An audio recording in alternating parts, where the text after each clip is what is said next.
فضل التسبيح والتحميد والتهليل والتكبير.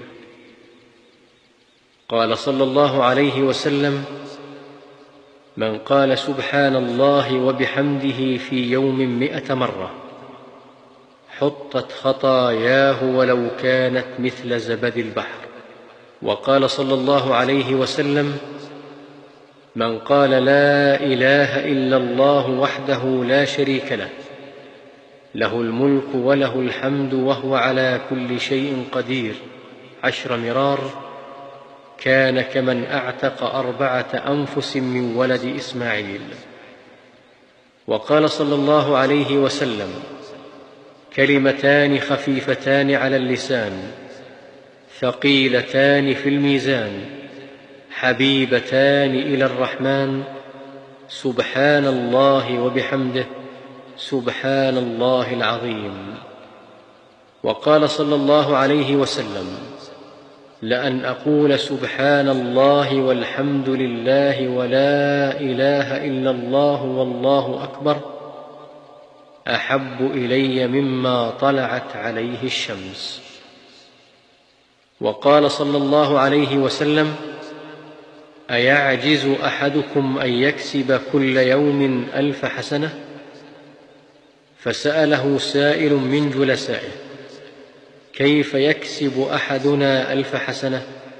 قال: يسبح 100 تسبيحة فيكتب له 1000 حسنة أو يحط عنه 1000 خطيئة.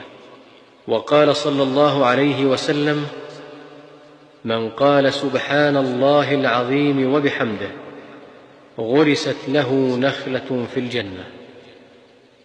وقال صلى الله عليه وسلم: يا عبد الله بن قيس، ألا أدلك على كنز من كنوز الجنة؟ فقلت: بلى يا رسول الله. قال: قل لا حول ولا قوة إلا بالله. وقال صلى الله عليه وسلم: أحب الكلام إلى الله 4: سبحان الله والحمد لله ولا إله إلا الله والله أكبر لا يضرك بأيهن بدأت. جاء أعرابي إلى رسول الله صلى الله عليه وسلم فقال: علمني كلاما أقوله. قال: قل لا إله إلا الله وحده لا شريك له، الله أكبر كبيرا، والحمد لله كثيرا، سبحان الله رب العالمين، لا حول ولا قوة إلا بالله العزيز الحكيم. قال: فهؤلاء لربي فما لي؟ قال: قل اللهم اغفر لي وارحمني واهدني وارزقني.